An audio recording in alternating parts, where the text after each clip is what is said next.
So for butcher, first is I'm gonna let you know what you need in your kit, because before you get any of these vehicles, you need to know what you need in your kit and what you don't. Alright. First, as a butcher, I don't have my kit. Fuck. Do you want me to? First, no, it's fine. Alright. First, as a butcher, you're gonna need your most important thing. You're gonna need is a toolkit. A toolkit and your helmet and some earplugs. Those are very important because toolkit, if you get damaged, you're gonna need to repair your vehicle, of course. The helmet, even that it sounds not really important, but the vehicles are so fucking loud, you're gonna need it to have your ear protection so you can hear the other crewmate talking over the crew channel. And from earplugs, it's gonna help you save your ears from the engine of the vehicle while you are running down the battlefield. I would say you also gonna need some basic ammo, but if you are a butcher and it gets to the point that you need to use a gun, you are in a pretty tough spot if you need to use your pistol or your rifle. So that's quick all for question, the does kit. Butcher have medical perms, like IVs and No. all that? Nope. No, you don't have medical perms. If you get shot, your crewmate is gonna try to stabilize you and call for a medic or for medical aid on the platoon channel. Alright then.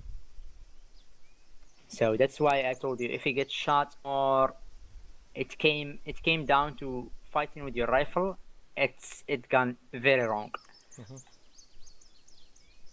Second stuff, we need to talk about SOPs, because before you get in these vehicles, you need to know how to operate them and how the Karmakut server operates. So I think all of you had a look at the SOPs, of course. Yep. I'm gonna keep it brief about the SOPs. The most important stuff you need to know is that you are not allowed to go like alone on a single hunting mission. So you need to be with the platoon, with the squad specifically.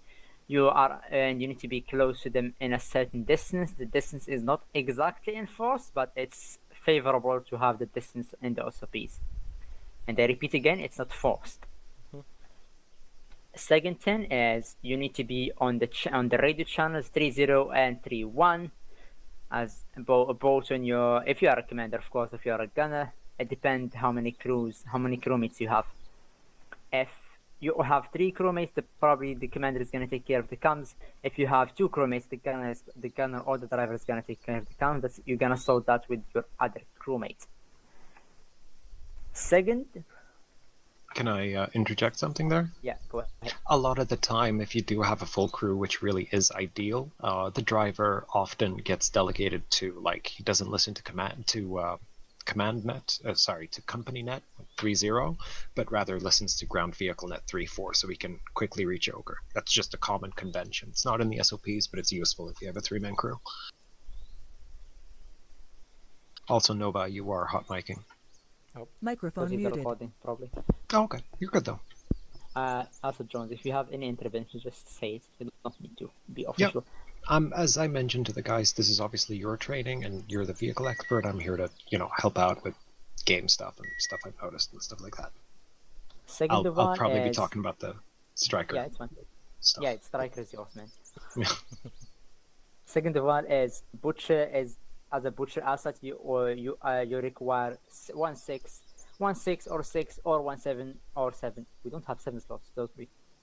I don't think so anymore. No. No, or 1-7 to be on the field, or to be at least online in order for you to leave the base. You need clearance from platoon command to operate. Yeah. They are the ones who give you tasking. Yeah. Also, one more important thing, so you don't get into issues and stuff. If you are the IC, basically the first IC, the one who's responsible for the vehicle, it's usually either the gunner or the commander. If you have a 4, you're gonna have the commander. If you have a 2-man crew, it's gonna be the gunner. You have the ability to say no to some orders if they are against your SOPs, and if they're gonna put the vehicle in danger.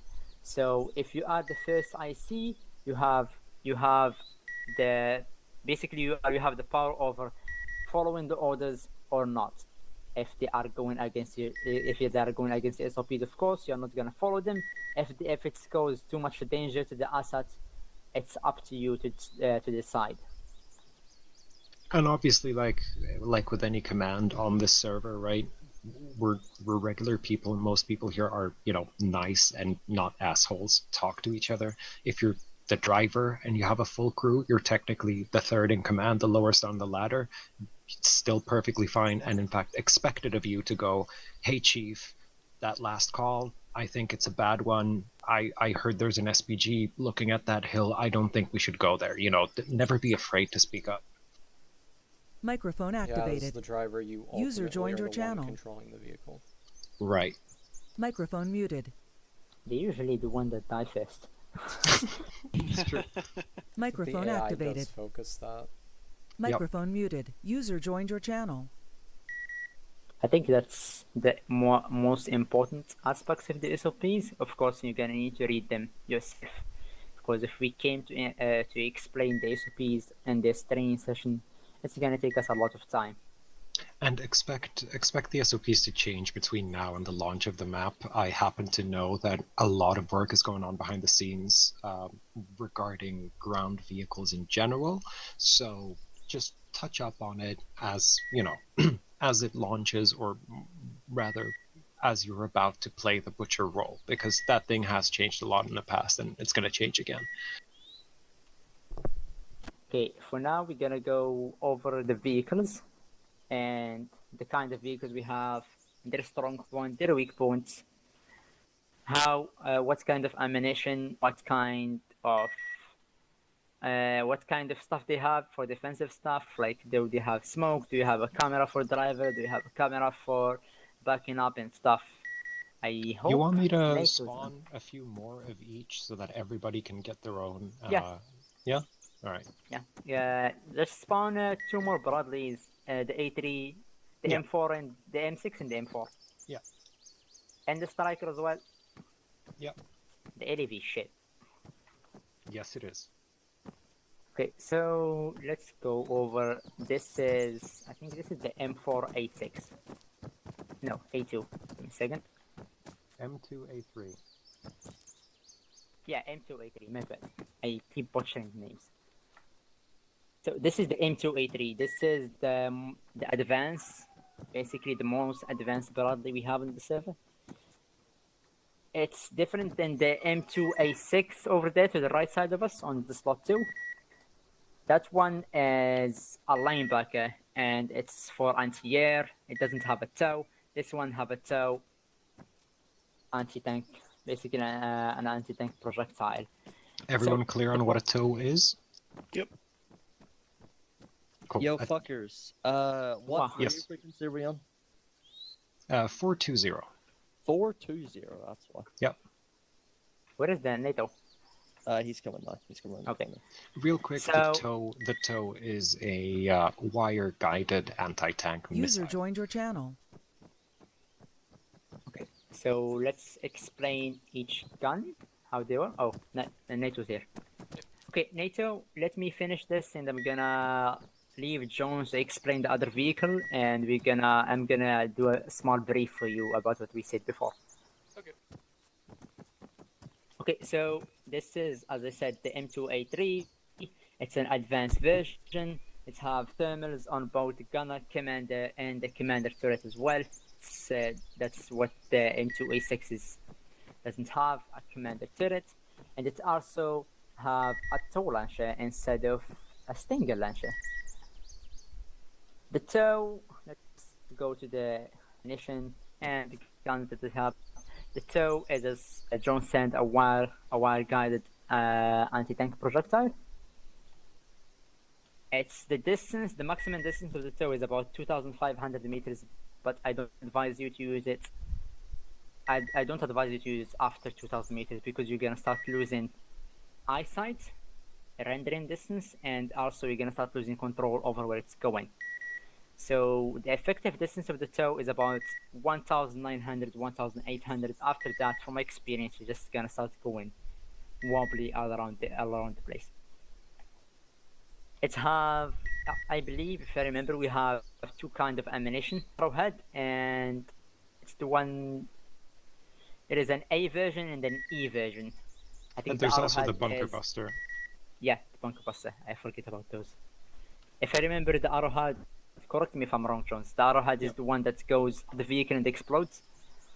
Right. So if I can cover real quick my understanding of the toes. There's a standard toe. They all will have like a weird alphanumeric combination in their names, but basically when you're looking at the toes, and we'll go over how you switch ammo types, etc.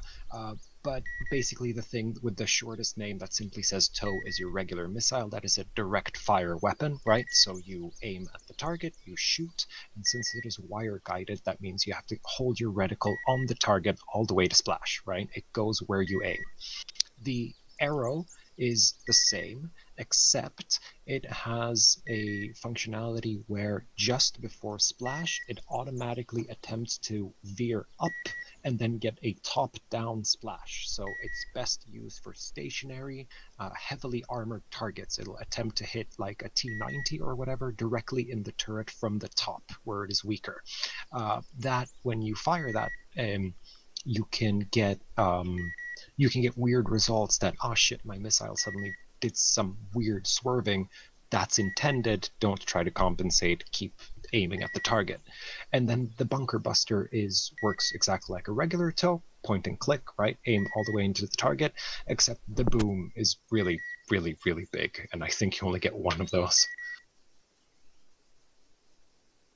That's pretty much it, I think. Okay, for now, I'm gonna leave you with Jones to explain the other ammunition, the heat and the AP ammunition. And I'm gonna go with NATO over what we said before. If you need any questions, just ask Jones. He's capable. He's very capable. And we're gonna continue with the M2A6 after I'm done with NATO. Right. So NATO, go ahead. I think the best thing would be Nick and Etch. You've got butcher perms. You're here to help, right? Yeah, dude, I don't Yeah. know anything about butcher, but Nick, everyone's bullshit on my way for the exam.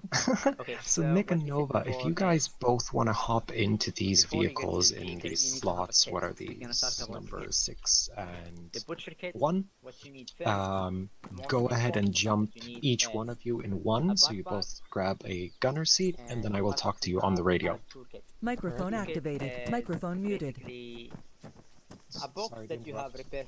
Yeah. Real quick, I'm going to be talking to these guys.